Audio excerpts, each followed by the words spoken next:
Jérémie, chapitre 52. Sédécias avait 21 ans lorsqu'il devint roi, et il régna 11 ans à Jérusalem. Sa mère s'appelait Hamutal, fille de Jérémie de Libna. Il fit ce qui est mal aux yeux de l'Éternel, entièrement comme avait fait Joachim.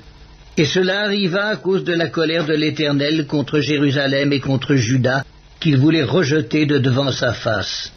Et Sédécias se révolta contre le roi de Babylone. La 9e année du règne de Sédécias, le 10e jour du 10e mois, Nebuchadnezzar, roi de Babylone, vint avec toute son armée contre Jérusalem.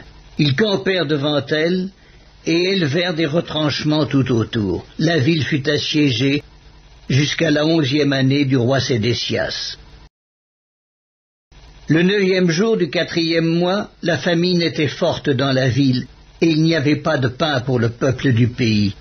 Alors la brèche fut faite à la ville, et tous les gens de guerre s'enfuirent et sortirent de la ville pendant la nuit, par le chemin de la porte entre les deux murs près du jardin du roi, tandis que les Chaldéens environnaient la ville. Les fuyards prirent le chemin de la plaine, mais l'armée des Chaldéens poursuivit le roi, et ils atteignirent Sédécias dans les plaines de Jéricho. Et toute son armée se dispersa loin de lui. Ils saisirent le roi et le firent monter vers le roi de Babylone, à Ribla, dans le pays de Hamath. Et il prononça contre lui une sentence. Le roi de Babylone fit égorger les fils de Sédécias en sa présence. Il fit aussi égorger tous les chefs de Juda à Ribla. Puis il fit crever les yeux à Sédécias et le fit lier avec des chaînes d'airain. Le roi de Babylone l'emmena à Babylone, et il le tint en prison jusqu'au jour de sa mort. Le 10e jour du 5e mois, c'était la 19e année du règne de Nebuchadnezzar, roi de Babylone, Nebuzaradan, chef des gardes au service du roi de Babylone, vint à Jérusalem. Il brûla la maison de l'Éternel, la maison du roi et toutes les maisons de Jérusalem. Il livra au feu toutes les maisons de quelque importance.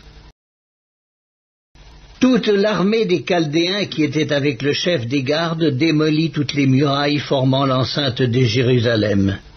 Nebuzaradan, chef des gardes, emmena captif une partie des plus pauvres du peuple, ceux du peuple qui étaient demeurés dans la ville, ceux qui s'étaient rendus au roi de Babylone et le reste de la multitude. Cependant, Nebuzaradan, chef des gardes, laissa comme vignerons et comme laboureurs quelques-uns des plus pauvres du pays. Les Chaldéens brisèrent les colonnes d'airain qui étaient dans la maison de l'Éternel, les bases, la mer d'airain qui était dans la maison de l'Éternel, et ils en emportèrent tous les reins à Babylone. Ils prirent les cendriers, les pelles, les couteaux, les coupes, les tasses et tous les ustensiles d'airain avec lesquels on faisait le service.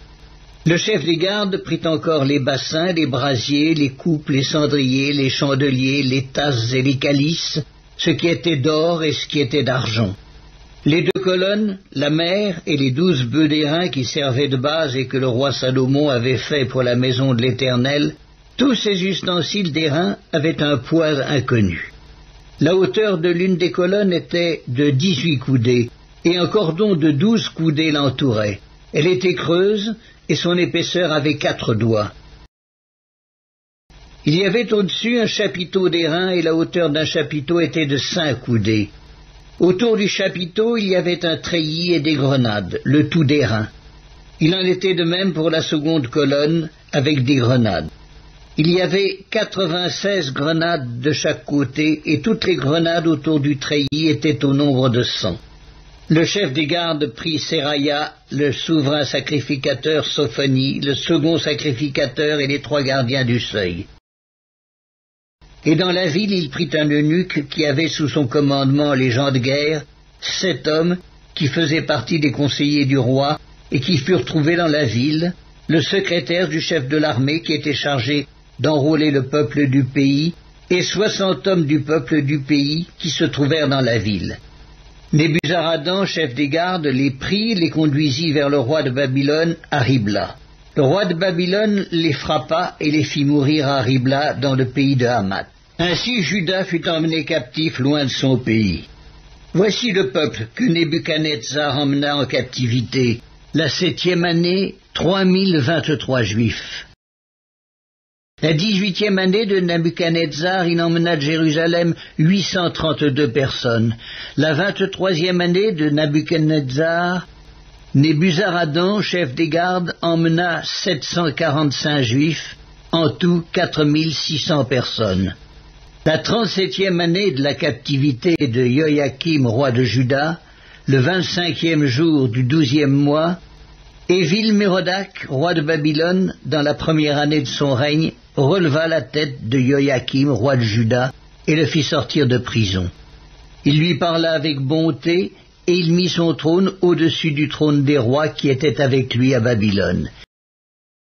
Il lui fit changer ses vêtements de prison, et Joachim mangea toujours à sa table tout le temps de sa vie. Le roi de Babylone pourvut constamment à son entretien journalier jusqu'au jour de sa mort, tout le temps de sa vie.